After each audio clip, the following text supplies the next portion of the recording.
Hello students, how are you? Okay, now we will read part 2 from chapter 1, 3 questions. Okay, अभी तक हमने पढ़ा कि राजा जो है उनको 3 क्वेश्चंस की तलाश है और उस क्वेश्चंस के आंसर्स वो ढूंढ रहे हैं। अपने किंगडम में भी उन्होंने मैसेंजर को भेजा कि अगर किसी ने भी इस 3 क्वेश्चंस के आंसर दिए तो हम उसको रिवार्ड देंगे, लेकिन ऐसा नहीं हुआ। सबको फुल आंसर्स मिले तो राजा सेटिस्फाइड नहीं हुए। फिर एट लास्ट उन्होंने ये डिसाइड किया कि उन्हें हर्मिट जो है जंगल में जो रहता है उसके पास जाना है और उनसे जो है सारी चीज़ों का हमें क्वेश्चन का आंसर मिल जाएगा। तो वो साधारण वेशभूषा में अपने अपीयरिंग करके और वो जाते हैं और वहाँ पे जब जाते हैं तो देखते हैं कि हरमिट जो है डिगिंग कर रहा है, लेकिन वो उनके क्वेश्चंस के आंसर नहीं दे रहा है। फिर राजा जो है डिगिंग करने लगते हैं और डिगिंग करने के बाद अचानक वो थक जाते हैं। फिर क्वेश्चन पूछते हैं लेकिन आंसर नहीं मिलता है। फिर अचानक से हरमिट बोलता है कि कोई इधर दौड़ता हुआ आ रहा है। Now let's start part 2। The king turned round and saw a bearded man running towards them. His hands were raised against his stomach, from which blood was flowing. When he reached the king, he fainted and fell to the ground. जब देखते हैं क्या कि अचानक से वो जब turn होता है राजा तो देखता है कि एक दाढ़ी मूछ वाला आदमी दौड़ता हुआ उसी ओर चला आ रहा है। ठीक है, towards them his hands were press, उसका हाथ जो है अपने छाती के पास जैसे प्रेस किया हुआ है, दबाया हुआ है। From which blood was flowing blood was flowing when he rose the king he fainted and fell to the ground. और देख रहा है कि ब्लड जो है लगातार बहा जा रहा है और वो अनकॉन्शस हो गया है और आके फेंट हो जाता है, यानी बेहोश हो जाता है। फेल टू द ग्राउंड, राजा के पास जाके ज़मीन पे बेहोश हो जाता है। The king and the hermit removed the man's clothing and found a large wounds in his stomach। और देखते हैं कि जब उसके कपड़ों को हटाते हैं तो वहाँ देखते हैं हर्मिट और राजा कि उनके जो है स्टमक पे यानी पेट पे जो है वुंड है, मतलब घायल हो गया है वो।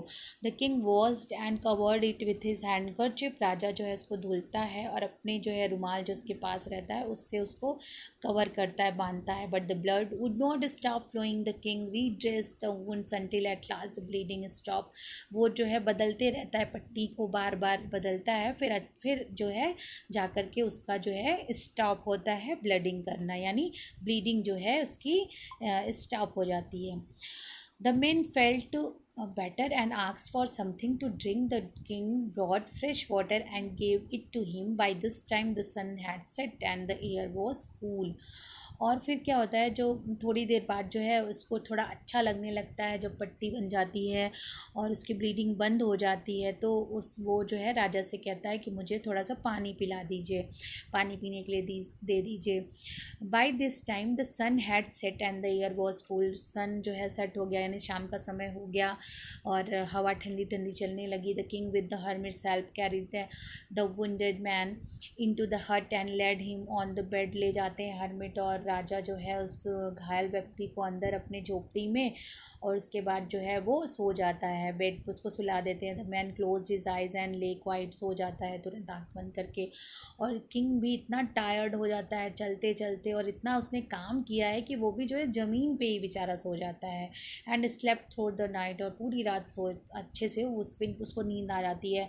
When he अवोक it was several minutes before he could remember. जब थोड़ा सुबह होता है, जैसे वो जागता है तो वो क्या पाता है कि अरे सुबह हो गया है। उसको अगेन जो है याद आता है कि वेयर ही वॉज, वो कहाँ है, on who the strange bearded man lying on his bed was. और जो स्ट्रेंज व्यक्ति है, जो अजनबी व्यक्ति है, वो है कहाँ, जो दाढ़ी मूंछ वाला है जो सोया हुआ था। Forgive me said the bearded man in a weak voice when he saw that the king was awake. और वो जब जैसे ही वो उठता है तो उसको एकदम धीमी आवाज़, कमज़ोर सी आवाज़ सुनाई देती है, वीक वॉइस सुनाई देती है, और कहता है वो व्यक्ति राजा से कि मुझे माफ़ कर दीजिए। I don't do not know you and have nothing to forgive you said the king. वो बोलता है मैं तो आपको नहीं जानता हूँ और किस बात के लिए मैं आपको क्षमा कर दूँ। तो you do not no me but I know you. अब वो आदमी कहता है कि आप नहीं जानते बट मैं जानता हूँ, मैं आपका एनिमी हूँ और मैं आपसे रिवेंज यानी बदला लेने के लिए आया था। Because you put my brother to death and seize my property. Seize means होता है टुक बाई फोर्स, यानी उसकी प्रॉपर्टी को बाई फोर्स राजा ने ले लिया था, उसके भाई को मार डाला था। I knew you had gone alone to see that hermit and I made up my mind to kill you on your way home. मैं जो है मुझे पता था, मैं आपके पीछे पीछे रहस्य मतलब एक जैसे क्या होता है, पीछा करता है इंसान और पता करता है वो कहाँ जा रहा है, कब जा रहा है ना। तो उस तरीके से जो है जासूस की तरह जो है उसने बताया कि मैं आपका पीछा कर रहा था, मुझे पता था कि आप हरमिट से मिलने वाले आने वाले हैं और मैंने अपना माइंड सेट कर लिया था कि मैं आपको जो है मार डालूँगा। But the day pass and you did not return. लेकिन जैसे ही देख रहा हूँ मैं कि आप जब रिटर्न होगे तब मैं मारूंगा, लेकिन जो है इतना समय हो गया फिर भी आप रिटर्न नहीं हुए। So I left my hiding place, जहाँ मैं छिपा हुआ था वहाँ से बाहर निकला और I came upon your bodyguard. तो मैं आपके अंगरक्षक के पास गया, उसने मुझे पहचान लिया और उसने मुझे घायल कर दिया। आई स्केप फ्रॉम हिम, और मैं आपकी तरफ आपके लिए ही भागा था। But I should have died if you had not dress my wounds. अगर मैं आपकी तरफ ही आया, लेकिन अगर आप मुझे ड्रेस नहीं करते यानी मेरे मलहम पट्टी मुझे नहीं करते मेरे घाव को, तो मैं जो है मर जाता। I wish to kill you and you have saved my life. मैंने तो ये सोचा था कि मैं जो है आपको मार दूंगा, लेकिन आपने तो मेरे ही ज़िंदगी की रक्षा की, जीवन की रक्षा की। Now if I live I will serve you as most faithful servant. अगर मैं जब तक ज़िंदा रहूँगा मैं तब तक आपका फेथफुल सर्वेंट यानी आज्ञाकारी नौकर बन के रहूँगा। And will order my sons to do the same for you. मुझे माफ़ कर दीजिए, और मैं अपने बच्चों तक को भी कहूँगा कि वो आपकी सेवा ज़िंदगी भर करेंगे।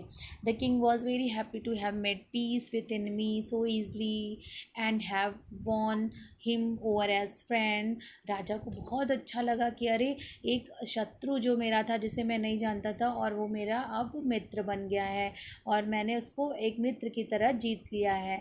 ही नॉट ओनली फॉरगिव हिम, बस राजा ने उनको केवल माफ़ ही नहीं किया लेकिन but he said he would send his servants and his own doctor to look after him. उसने कहा कि मैं अपने नौकर को भी आपके पास भेजूंगा और अपने डॉक्टर को भी जो आपकी देखभाल करेगा। And he promise to give back the man his property, और मैं आपकी सारी प्रॉपर्टी को वापस कर दूंगा। Leaving the wounded man the king went out of the hut and look round for the hermit. जैसे ही वो आदमी जो है चला जाता है, वुंडेड मैन घायल व्यक्ति, तो राजा जो है वापस आता है हट के पास और देखने लगता है चारों तरफ हर्मिट को। बिफोर गोइंग अवे, थोड़ा जाता है जब वहाँ, तो he wills once more to get answer to the question. फिर से विश करता है उनसे, अपनी इच्छा जाहिर करता है कि मेरे क्वेश्चन का आंसर देंगे आप। But the hermit was on his knees sowing seeds in the beds that had been dug the day before। अब वहाँ पे क्या कर रहा है हर्मिट जो है, वो नीज पे अपने घुटनों पे बैठ के जो गड्ढे हैं उसमें जो है बीज को बो रहा है। And the dug day before, जो पहले डगिंग की गई थी। The king went up to the hermit and said, for the last time I beg to you answer my question wise man। Last time मैं आपसे भीख मांग रहा हूँ कि मेरे क्वेश्चन का आंसर दे दीजिए बुद्धिमान आदमी, ठीक है। देन क्या होता है, you have already been answered, said the hermit, still bending down to the ground and looking up the king as he stood before him। वो जो है कहता है कि अरे आपने तो खुद ही आंसर सारा पा लिया है ना, आपको आंसर ढूंढने की ज़रूरत ही नहीं है अब। और अपना जो है सीडिंग कर रहा है, सीड्स को जो है इसमें बो रहा है, उस डग में लगा रहा है, और राजा जो है उसको एक टक देख रहा है खड़ा होके वहीं पे। How have I been answered, what do you mean. आप ऐसे कैसे कह सकते हो कि मुझे आंसर मिल गया है ना, आपका मतलब क्या है ये तो मुझे बताइए। Do not you do you not see, replied the hermit. क्या आपने नहीं देखा, हर्मिट ने रिप्लाई किया। If you had not pitied my weakness yesterday and had not dug these beds for me, you'd have gone away. देखिए अगर आप मेरे ऊपर दयालुता न दिखाते मेरी कमज़ोरी पर कल, तो आप जो है डगिंग ना करते, खोदते ना ज़मीन को, और आप चले जाते। Then that man have attacked you and you have फिस to you stayed with me. और जब आप जाते वापस, तो वो आदमी जो छिपा हुआ था आपको मारने के लिए, आप पे अटैक कर देता, है ना। और जैसे कि आपने विश किया कि आज रात भर आप मेरे साथ रहेंगे, तो आप बच गए ना। So the most important time was when you are digging the beds. तो आपके लिए सबसे इम्पॉर्टेंट महत्वपूर्ण समय कौन सा हुआ? जब आप डिगिंग कर रहे थे इस ग्राउंड में। And I was a most important man to do me good was your important business. और मेरा कार्य करना, मतलब मैं आपके लिए, मेरा कार्य करना ही सबसे महत्वपूर्ण बिजनेस था आपके लिए, है ना। वही महत्वपूर्ण कार्य था जो आप मेरे लिए कर रहे थे, ठीक है। And I was the most important man to do, जो आप मेरे लिए कार्य कर रहे थे वो इम्पॉर्टेंट था। After words when the man run to us, the most important time was when you were caring for him, because if you had not dressed his wounds, he would have died without have made peace with you। और उसके बाद जो है, जब आदमी दौड़ के आपके पास आता है, तो वो भी मोस्ट इम्पॉर्टेंट टाइम होता है जब आप उसकी केयर करते हो। क्योंकि अगर आप उसका घायल व्यक्ति का वो ड्रेस नहीं करते, मरहम पट्टी नहीं करते, तो मर जाता। और आपसे जो है, जो एक व्यवहार बना, एक जो रिश्ता बना पीसफुल शांतिपूर्ण, एनिमी जो है फ्रेंड में कन्वर्ट हो गया, तो ये आपके साथ ना होता। So he was the most important person, वो महत्वपूर्ण व्यक्ति था। And what you did for him was your most important business. और जो आपने उसके लिए किया वो आपका महत्वपूर्ण कार्य था, ठीक है। Remember then there is only one time that is important and that time is now. ये याद रखिए हमेशा कि जो समय आपके लिए, वही समय सबसे महत्वपूर्ण है जब अभी का, जब आप जो कार्य करते हो। It is the most important time, because it is the only time we have any power to act. हमें वही टाइम होता है जब हम कोई कार्य करने के लिए दृढ़ संकल्प लेते हैं, वही समय सही समय होता है। The most necessary person is the person you are with a particular moment, for no one knows what will happen in future and whether we will meet any one else. और वही इम्पोर्टेंट व्यक्ति होता है जो आपको किसी भी समय में, आप फ्यूचर के बारे में नहीं जानते हो ना कि क्या घटना घटने वाली है। और जब वो व्यक्ति आपसे मिलता है, तो वो महत्वपूर्ण व्यक्ति है जो आपका साथ देता है। The most important business is to do the person good, because we were sent into this world for the that purpose alone. और सबसे इम्पॉर्टेंट टाइम कौन सा होता है हमारे कार्य का? सबसे इम्पॉर्टेंट कार्य क्या होता है हमारा? जब पृथ्वी पे भगवान ने हमें भेजा है किसी अच्छे पर्पस के लिए, किसी अच्छे उद्देश्य के लिए, तो हमें जो है अच्छा कार्य करना चाहिए इस पृथ्वी पे आके, वही हमारा सबसे महत्वपूर्ण कार्य है। ओके स्टूडेंट्स, आई होप कि आपको ये स्टोरी अच्छी लगी होगी और समझ में आ गई होगी। नेक्स्ट वीडियो अपलोड करने पे मैं आपको सेंड करूँगी। Okay, thank you.